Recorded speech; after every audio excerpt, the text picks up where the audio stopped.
So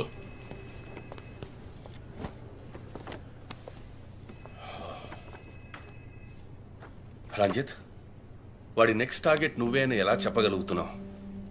doctor Ramya forensic పెథాలజిస్ట్గా work చేయగా lawyer Vishnu ఎవిడెన్స్ని approve చేసిన case, నేను ఇన్వెస్టిగేట్ చేసిన కేస్, క్యాథరిన్ ఎమాన్యువల్. ఆ కేసు మన బ్రాంచ్కి మెయిన్గా అసైన్ అవ్వడానికి కారణం శివానంద్ కేసు వేసి పోరాటం చేయడమే.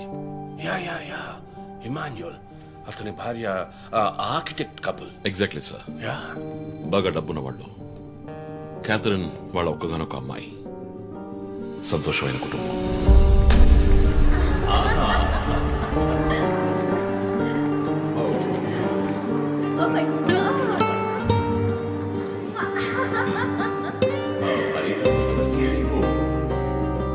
ఆ ఇంట్లో పనివాడు ఉండేవాడు, పేరు మరియదాసు. పనివాళ్ళ కాకుండా కుటుంబంలో ఒకటిగా కలిసిపోయాడు. వంట పని చేయడం, ఇంటి పని చేయడం, క్యాథరిన్ స్కూల్కి డ్రాప్ చేయడం అన్ని వాడే చూసుకునేవాడు.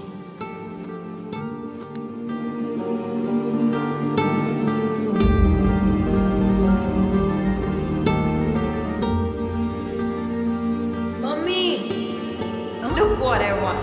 Oh, good, good. I have to go. Bye. Good show, Kathy. Keep it up. Good. బాగా బిజీగా ఉన్న పేరెంట్స్ దగ్గర దక్కని ప్రేమ, అభిమానం క్యాథరిన్ కి మరియదాస్ దగ్గర దక్కాయి.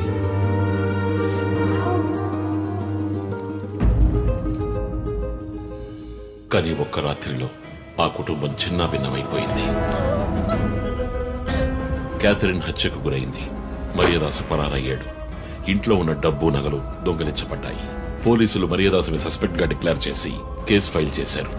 వారం అయినప్పటికీ మరియదాస్ ఆచూకీ తెలియనందువల్ల విక్టిమ్ ని పూడ్చిపెట్టి కేసు క్లోజ్ చేశారు. 2 వారాలు అంతా సద్దుమణిగింది.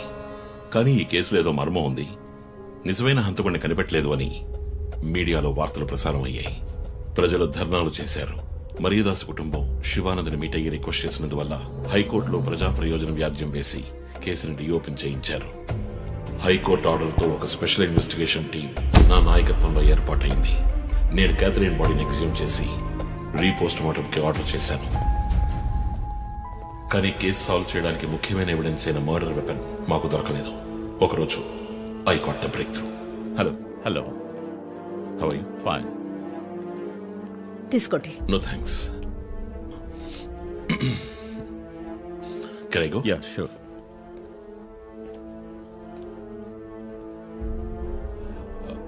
ఓ, మీరు గోల్ఫ్ ప్లేయరా? Yes sir. ఏ క్లబ్ లో ఆడుతున్నారు? గచ్చిబౌలి క్లబ్ లో. నేను race club player. Just beginner. మీ అంత కాదులేండి. అడిగిన ప్రశ్నలకు మాత్రం ముక్తసరిగా సమాధానం చెప్పారు.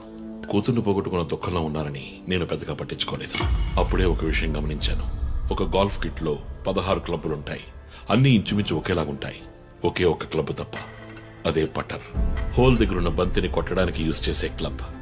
ఇమాన్యుయల్ దగ్గరున్న కిట్ లో ఆ పట్టర్ కొత్తదిగా ఉంది.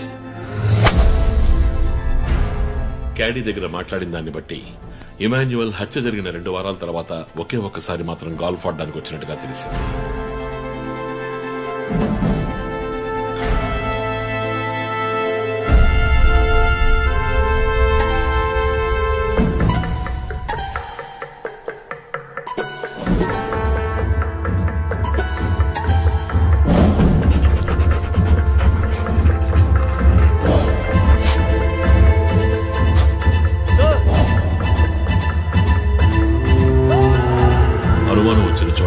దొరికిన గోల్ఫ్ పటర్ మేక్, ఫింగర్ ప్రింట్స్ బట్టి చూస్తే అది ఇమాన్యుయల్ కి చెందిన మిస్సింగ్ పటర్ గా తేలింది.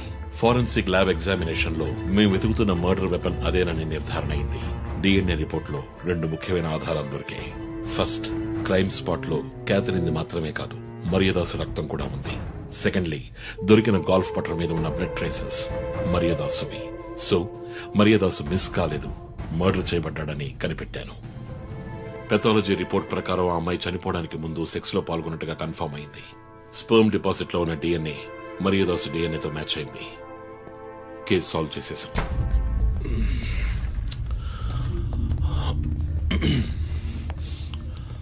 పోస్ట్ మార్టం రిపోర్ట్ ప్రకారం మరియదాసే ముందు చనిపోయాడు. ఆ తర్వాతే మీ అమ్మాయి. మీ ఇంటి సీసీటీవీ ఫుటేజ్ పరిశీలించి చూడగా అనుమానాస్పదంగా ఎవరు లోపలికి రాలేదు. కానీ ముఖ్యంగా మరియదాసు డెడ్ బాడీ మీ ఫామ్ హౌస్ లో దొరికింది. పార్టీ క్యాన్సిల్ అయితే ముందే చెప్పకర్లా? Big waste of time. కొత్త కార్లో టెస్ట్ డ్రైవ్ వెళ్ళామనుకుంటే పోలా?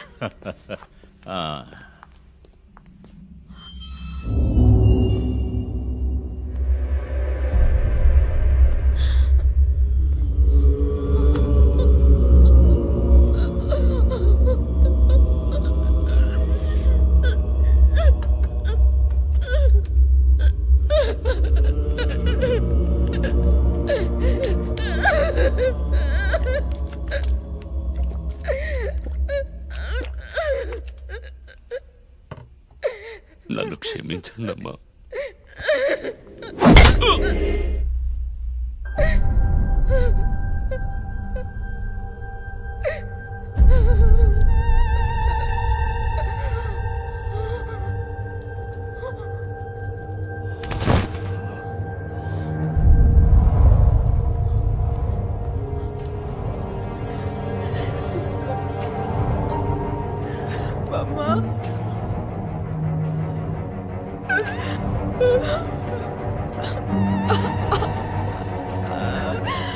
Why did you do this, Papa? Why?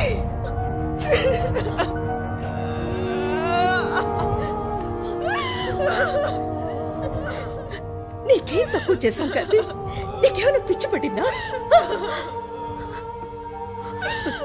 చూడు, నువ్వు చిన్నపిల్లవి. నీ మంచి కోసమే చెప్తున్నాను. అంతా మేము చూసుకుంటాం.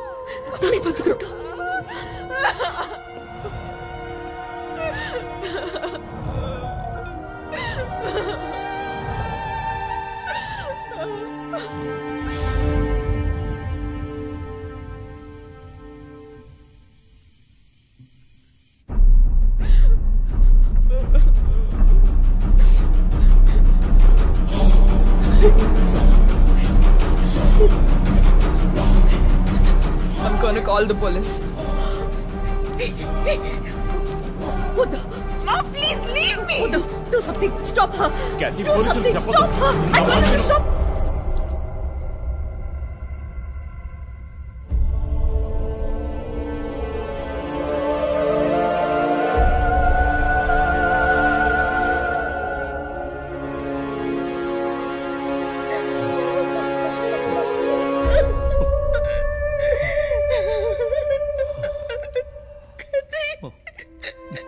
ఇమాన్యువల్ సొసైటీలో చాలా గొప్ప వ్యక్తి, హైలీ ఇన్ఫ్లుయెన్షియల్. ఆ హత్యని కవరప్ చేసి క్రైమ్ సీన్ క్లీన్ చేసేశారు. డబ్బు నగలు దొంగలించబడి క్యాథరిన్ హత్య చేయబడిందని కేసు క్లోజ్ చేసేశారు. నేను ఇన్వెస్టిగేట్ చేసిన తర్వాతే నిజాలు బయటపడ్డాయి. సార్, ఒక తండ్రిగా నా పరిస్థితి ఆలోచించండి సార్. 16 ఏళ్లు నిండని పిల్ల సార్. ఇంట్లో ఉన్న పని వాడితో కోపంలో ఆ పని చేశాను సార్. మరియదాస్ రేప్ చేసి చంపేశాడు. ఆ కోపంలో నేను వాడిని కొట్టి చంపేశాను. అలా మీరు రిపోర్ట్ మార్చి రాయండి సార్. ఆల్రెడీ నా కూతురు గురించి ఏమేమి రాస్తున్నారో తెలుసా మీకు? టీవీ ఆన్ చేయడానికి భయపడుతున్నాం. రోజు మీడియాలో నా కూతుర్ని చూపించి రేప్ చేసినట్టు ఎలాంటి ఎవిడెన్స్ లేదు. వాళ్ళిద్దరూ ఇష్టపడే అలా నడుచుకున్నారు. అటాప్సీ రిపోర్ట్ క్లియర్ గా చెప్తోంది. మీరిద్దరూ కలిసి ఎవిడెన్స్ ని సప్రెస్ చేశారు. డాక్టర్ రమణతో కూడా దీని గురించి మాట్లాడాను.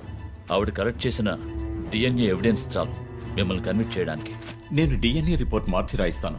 నాకు కనెక్షన్స్ ఉన్నాయి. అది నాకు వదిలిపెట్టండి. ఆ శాంపుల్ని బట్టి రిపోర్ట్ మార్చి రాయండి. మీకు ఎంత డబ్బు కావాలన్నా ఇస్తాను. ఇండియాలో, విదేశాల్లో. జస్ట్ అకౌంట్ నెంబర్ చెప్పండి. సార్, మేమిద్దరం సిటీలో లీడింగ్ ఆర్కిటెక్ట్స్. మా రెప్యుటేషన్ ఏం కావాలి? అవమానం sir. We have done right. Yeah, we are done. You have to face the consequences.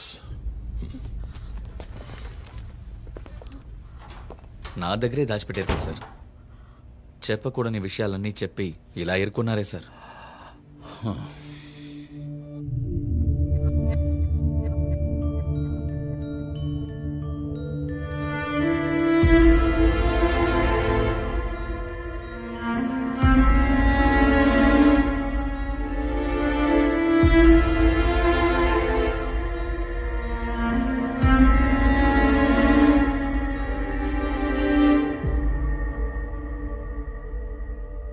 Catherine వయస్సు మనల్ని అర్థం చేసుకోలేదు.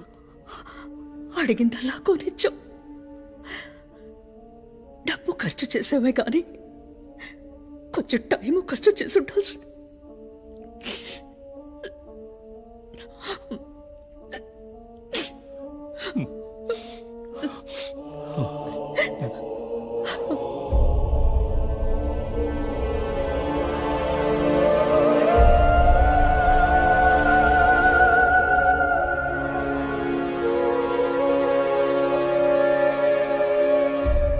సో నీ థియరీ ఏంటి? శివానంద్, డాక్టర్ రమ్య, విష్ణు, ఆ తర్వాత నేను, మా నలుగురిని కనెక్ట్ చేసే కేసు ఇది. ఈ కేసు వల్ల బాధించబడ్డ ఎవరో ఒకరే సస్పెక్ట్. ఎవరు? ఆ కుటుంబంలో అందరూ చచ్చిపోయారు కదా. రిలేటివ్స్. వాళ్ళ చావు వల్ల బాధించబడ్డ ఎవరైనా ఒకళ్ళు. వాళ్ళు చచ్చిపోయి 3 ఏళ్ళు అయింది. ఇన్నాళ్ళు లేనిది ఇప్పుడు ఎందుకు జరుగుతోంది? I'm not convinced. Sir, investigation చేస్తేనే కదా sir. Ranjit, I'm sorry, I have to do this. ఇక నుంచి ఈ కేసు నేను తీసుకుంటున్నాను. మీరిద్దరూ నాకు రిపోర్ట్ చేయండి. Sir please sir. నువ్వు పర్సనల్ గా ఇన్వాల్వ్ అయ్యావు. నీ జడ్జ్మెంట్ సరిగ్గా ఉండదు. నీకు పార్కిన్సన్స్ ఉందని నా దగ్గర దాచడమే తప్పు. ఆ రోజు ఏమైనా అయి ఉంటే? సార్, నేను ఇన్వెస్టిగేషన్ లో ఉండి తీరాలి సార్. ఉంటావు, కానీ ఫీల్డ్ వర్క్ లో కాదు. Vandana, I'm ready to meet the press.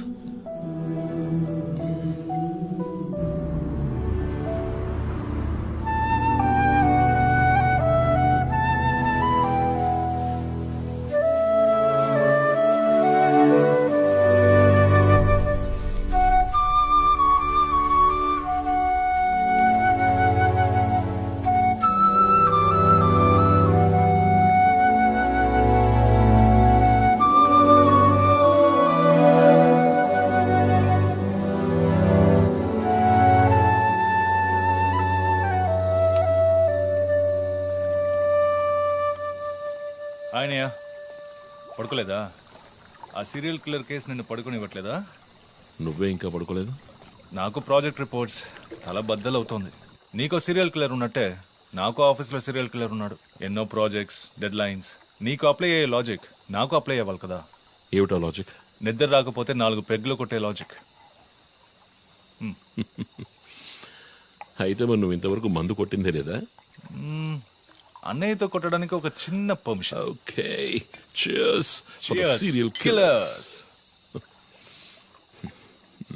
ఇంకేంటి, ఆఫీస్ అది ఎలా ఉంది? ఫన్ అన్నయ్య. ఫ్రెండ్స్ చాలా మంది ఉన్నారా? ఫస్ట్ పెగ్లో క్యాషువల్ గా స్టార్ట్ చేసి 4th పెగ్లో లీనా గురించి అడుగుతారు. నన్ను వదిలేండి బాబు. సర్లే, అడగలే, దిగులు పడకు. సరే, మీ డిపార్ట్మెంట్లో నాలాంటి టెక్కీస్ ఎవరు లేరా? ఎందుకు లేరు? పోలీస్ అంటే ఓన్లీ కొట్లాటే అనుకున్నావా? ఇంటెలిజెన్స్ కూడా ఉందిరా. అయ్, కొత్తగా ఉంది. తర్వాత పోలీసులో ఉన్న కిక్కు వేరే ఏ జాబ్లోనూ లేదురా. ఆ పోలీస్ జాబ్ ఏదో నువ్వు చేసుకో, నాకు సెట్ అవ్వదు. నేను శాన్ ఫ్రాన్సిస్కోకి వెళ్ళి BMW కొనుక్కొని సెటిల్ అయిపోతాను. అది చాలు నాకు. ఇలా చూడరా, నేను తలుచుకుని ఉంటే ఏ దేశానికైనా వెళ్ళి సెటిల్ అయి ఉండొచ్చు. కానీ ఒక ఇన్సిడెంట్ నన్ను మార్చేసింది. ఒక సిన్సియర్ పోలీస్ ఆఫీసర్ ఒకరోజు బైకులు పెడుతున్నప్పుడు 4 రౌడీ వెధవలు ఆయన్ని కత్తితో నరికేశారు. నేను వెళ్ళి చూసేపటికి రక్త పణుకులో ఉన్నాడు. కన్నులో మాత్రం కొంచెం ప్రాణం ఉంది. నా చేతిని గట్టిగా పట్టుకొని నా కళ్ళలోకి సూటిగా చూశాడు. ప్రాణం పోయింది. అప్పుడు నువ్వు ఇంకా చిన్నపిల్లాడేవి. అర్థమైంది. మా నాన్నేగా. ఆ రోజే నేను ఒక పోలీస్ ఆఫీసర్ అవ్వాలని నిర్ణయించుకున్నాను. మా నాన్న ఎవరు చంపారో తెలియలేదురా. ఒక అన్సాల్వ్డ్ కేస్. ఆ తర్వాత లైఫ్లో ఏ కేసు తీసుకున్నా సాల్వ్ చేయకుండా వదలకూడదని డిసైడ్ అయ్యాను. చేసేస్తా, పట్టుకుంటా. నాకు మన నాన్న గురించి పెద్దగా తెలీదు, కానీ నా అన్నయ్య గురించి బాగా తెలుసు. నువ్వు ఖచ్చితంగా పట్టుకుంటావు అన్నయ్య. Cheers.